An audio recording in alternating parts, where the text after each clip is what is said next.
Ladies and gentlemen, welcome back to PAX 2017. I'm here with Ian, the mind behind Sinner. As you can see, something that looks very Dark Souls-esque, or at least in the spirit of, which I'm sure my editor-in-chief Keith will be going, Karl, if you play this and you fuck up, you're fired. Give us the idea, what's the idea behind Sinner, and what was the inspiration behind it and all that? Okay, so first of all, I just want to say I'm not the developer, I'm the publisher. So the developers are actually 7 guys from China, so all credit should go to Darkstar. Look them up, they're incredible people, and this is their first game, and it's just incredible. So Sinner is a Souls-inspired boss battler. So it's all about those super intense, crazy hard boss fights that we love without all of the grind. Sinner is fast, it's furious. It's not as defensive as the Souls games. It's more about kind of getting stuck in and doing as much damage as possible, getting out, getting back in. So it's less hide behind your shield. Your shield doesn't do as much work for you in Sinner. Iframes are tighter, but parrying is easier. So we've got this kind of like weird mix. Souls inspired, but it's its own beast. All right. Well, since we got the inspiration behind us, how about take us through it and sort of give us an idea of what's going on and everything else. So excuse us while we ignore the camera. So right now we're in a boss fight. So we're going to walk up these steps or sprint up them as time is limited. And then here we go. We're about to meet the Crow Wizard. So we got 2 weapons, and we can swap between them. So I'm going to go with Great Sword. As you can see, the Crow Wizard is one of our weirder bosses. He is a wizardly crow. So he'd be a lot of ranged attacks, but as well as having that scythe to take down the melee inspired of us. Correct. So he's a kind of like a melee wizard character. So he's a bit odd. But as you can see, every time I hit him, he poisons me. So you can't just like get stuck in and just bash, bash, bash, because you'll end up being poisoned and dying. Right now, you see I'm using that parry that I was telling you about earlier, so he's swinging that scythe at me and I'm using it against him. Now, I've played this game a hell of a lot, so I know that timing like the back of my hand, but most people are gonna eat quite a lot of those scythe blows the first couple of times. People who are really paying attention to the video might actually notice some tips and tricks that'll help them when the game comes out. Yeah, it seems to be... See, for me, as a bit of a... I played a bit of Dark Souls, I played a bit of Bloodborne, but I'm primarily a World of Warcraft guy, and this reminds me of, hide behind the rock to get behind the AoE and all type of stuff.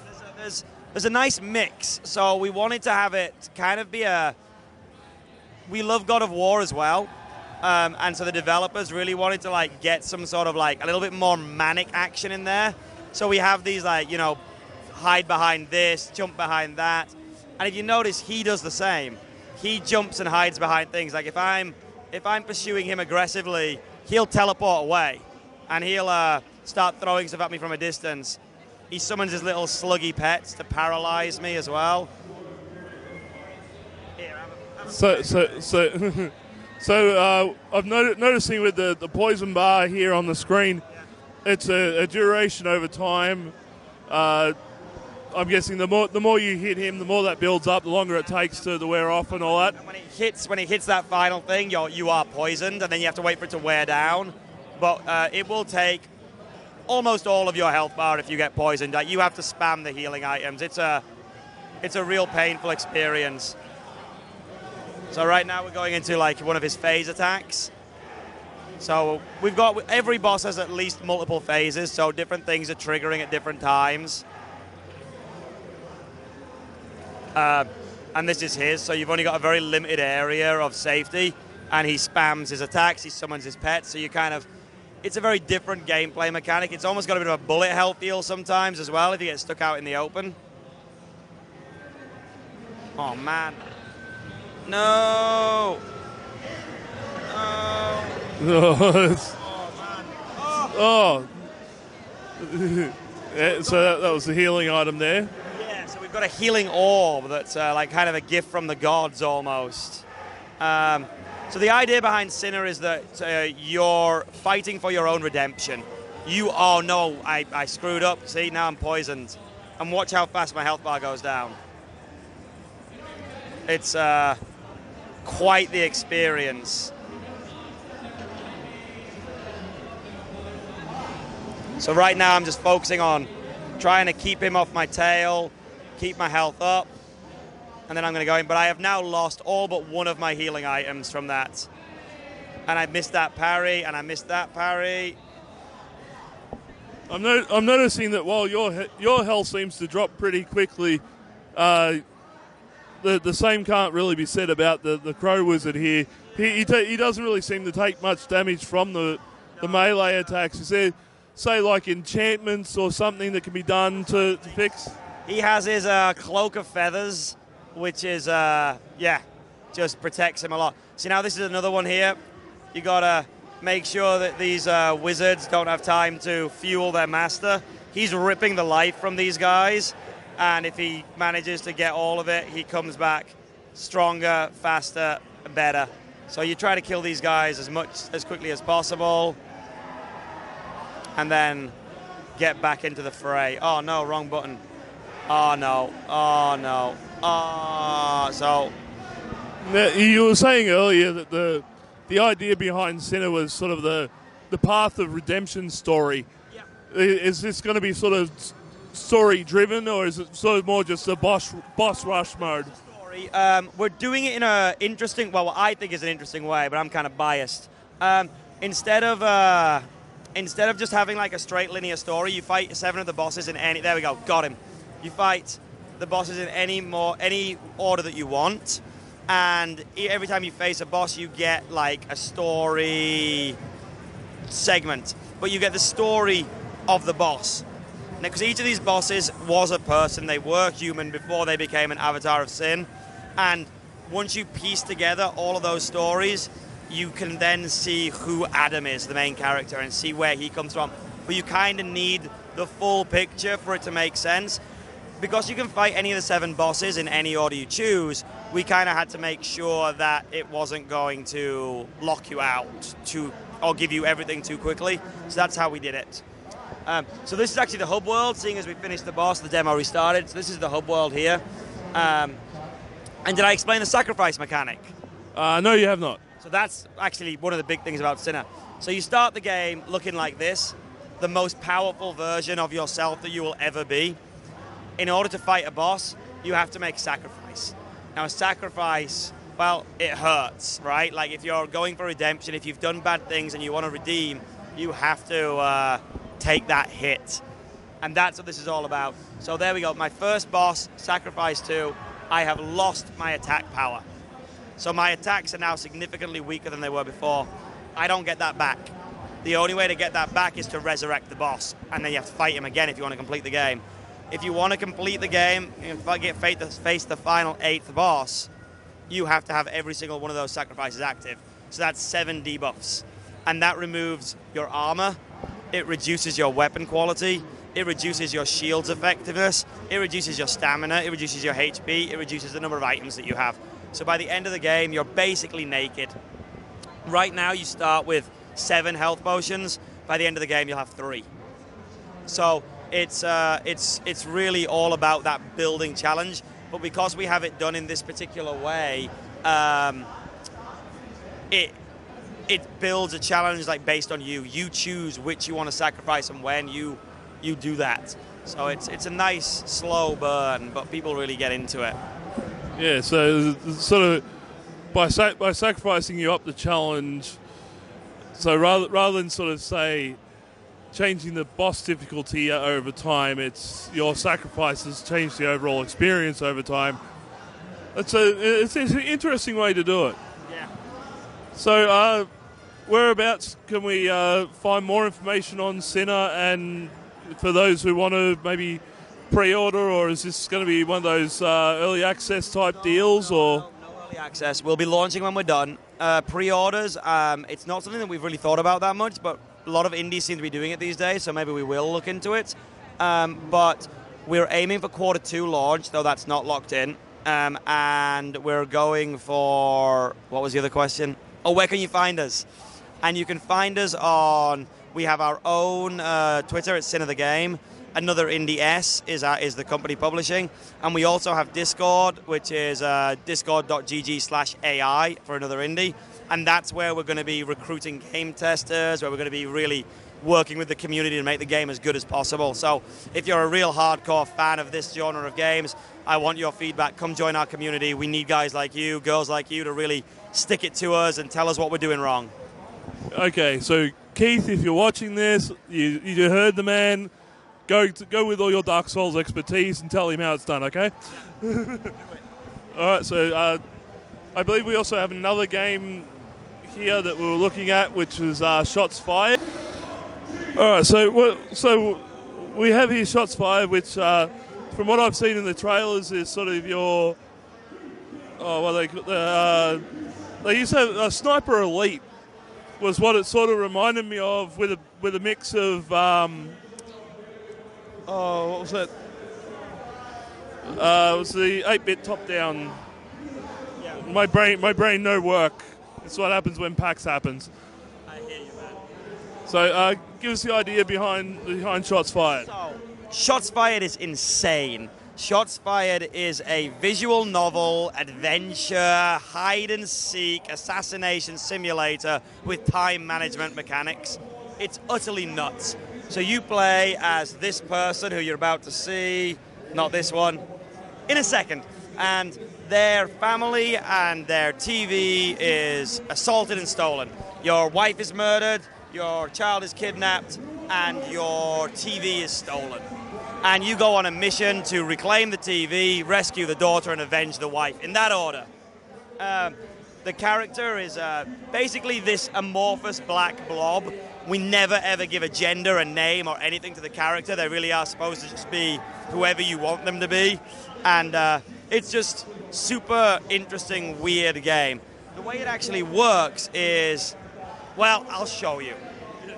Yeah, what better way to sort of get an idea than to actually go, hey, we're going to show exactly what's going to happen here. So we have the game's told through text messages. So this is your point of contact, Cameron, telling you what you need to do. He's saying that you've got to get a rifle if you want to get this stuff done, okay? So the game is told predominantly through the mobile phone. If you go through the phone, you find all of your flavor text here. Gives you all the details on the wifey that died. Gives you some information about the world. Shares some of the stuff, because this is not our universe. This is Flat Earth, which is a flat Earth. And you can drive to anywhere in the world. So you can Uber anywhere. Now, this character has a day job. His day job is he works for Fuzzbead. He is a meme journalist, or a memealist.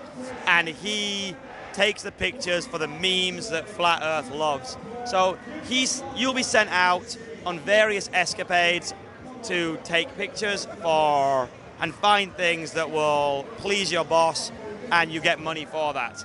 So right now, we want to buy a rifle, but we don't have enough money, so we're going to start by traveling around and getting the stuff that we need. So, start the game with, you get it's mostly done through this, so it's WASD to pan around, and then you take pictures with us by zooming in and taking pictures with the mouse. So, zoom in. We're looking for an act of vandalism, so we have an obvious act of vandalism here with the swag.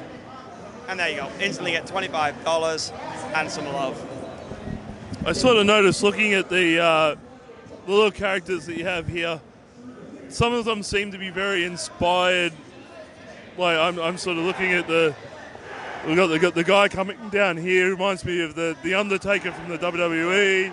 I noticed one of the people in the windows higher up look like she's gone now. Oh, Hatsune Miku, and in the trailer I noticed Terry Crews as well. Terry Crews is there, of course, flexing the muscles.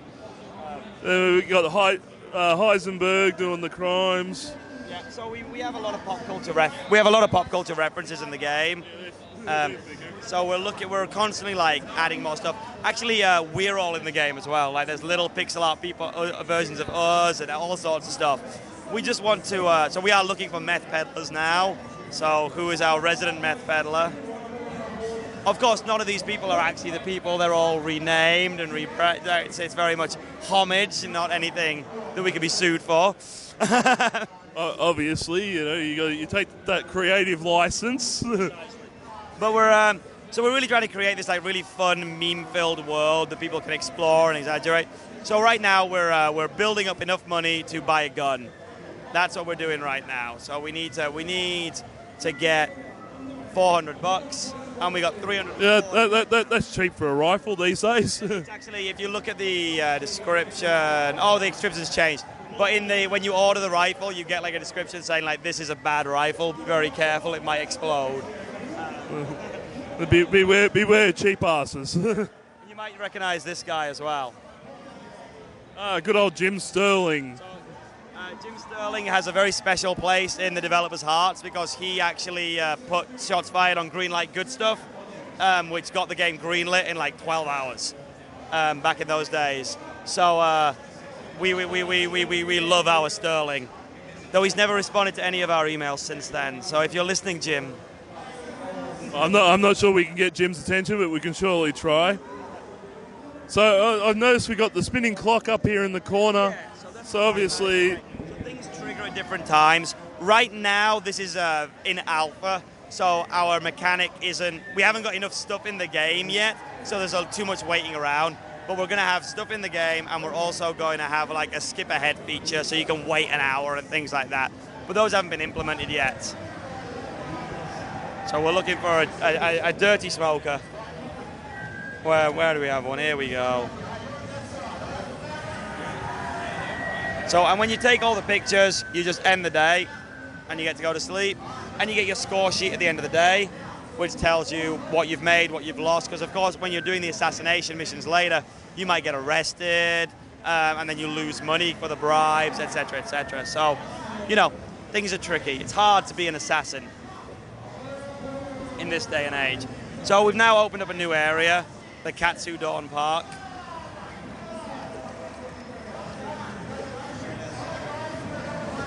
So it's all done through your mobile phone, like all the traveling, all the storytelling, etc. We wanted to kind of lock in on that. This is actually the lead artist here. So, of a man-eater. I mean, an eating man. So we're looking for someone eating. So this is where it kind of gets tricky sometimes because this guy actually turns around sometimes. So half the time he's got his back to you. So you're looking for like actions and things like that to give things away. So the element of challenge is trying to catch the right thing at the right time, at the right angle. It's not just, oh yeah, find this person, click, done. So it's like it's got to. So one person described it as a Where's Waldo with guns. So you're Where's Wallying and then you shoot them in the head. We haven't got to the shoot them in the head bit yet, but it's coming. Or at least it will be eventually. We might not have time. That's fair. That's fair enough. So you said that this was also on Steam Greenlight, so I'm guessing it's available now for people to have a look at, or? I mean, you can check it all out now, but it's not available for purchasing yet. We will be launching the game. We're aiming for Q1. Yeah, that's what we're aiming for. The game, those features I was talking about, we have them in the game, but they break the game at the moment. We haven't polished them. So now we get the rifle. So woohoo, we can buy the rifle. So let's do it. Let's get ourselves a rifle. Your new old rifle. So this is where things begin to get interesting. So if you go to your phone now, you have the Hunter app. And Hunter is how you do your murders. So you click Hunter, and you get a list of different missions that you can take, and each one with their own kind of flavor, text, and little story. So this guy's clearly upset because he got poisoned by a hot dog seller. So this one's a pretty easy one. You get a list of clues, and you can figure out from these clues who you're looking for and why you're going to kill them. Nice, easy one to start with, but they get progressively more difficult as the game goes on, and you're trying to figure out who, what, where, when, and why. So we're looking for the classic hot dog salesman. who I can't actually see right now.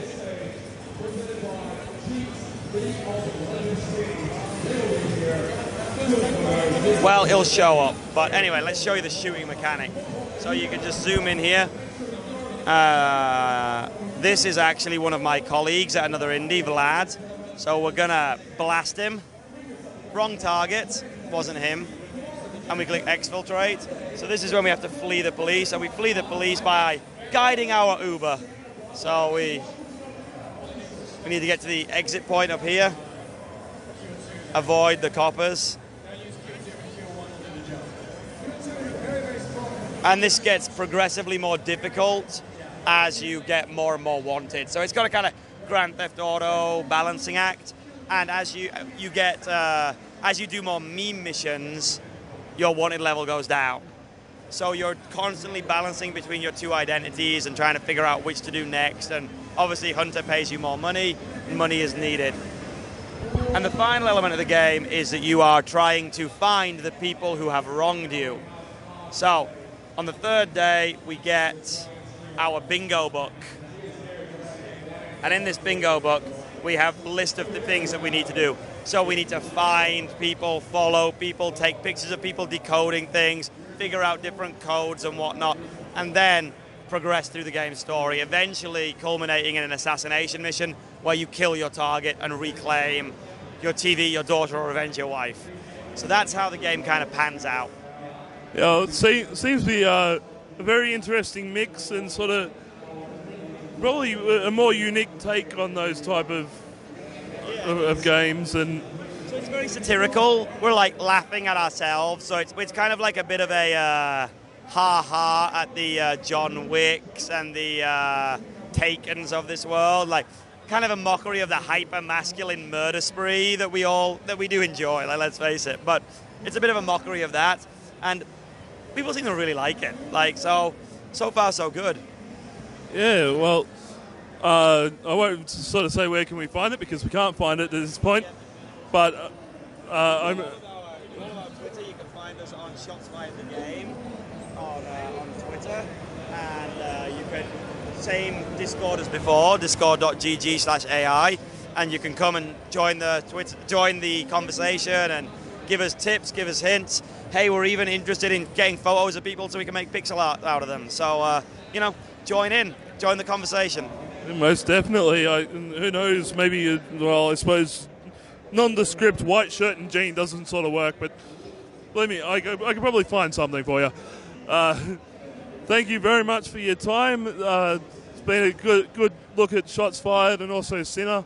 Looking forward to seeing more of them, hopefully in the next, I guess you said quarter two, so probably about next couple of months. Yeah. Hopefully you'll be seeing a lot more of us soon. Indeed. All right, so that's pretty much it for the moment. I will be back with more stuff from PAX Aus 2017. Oh, I'm tired.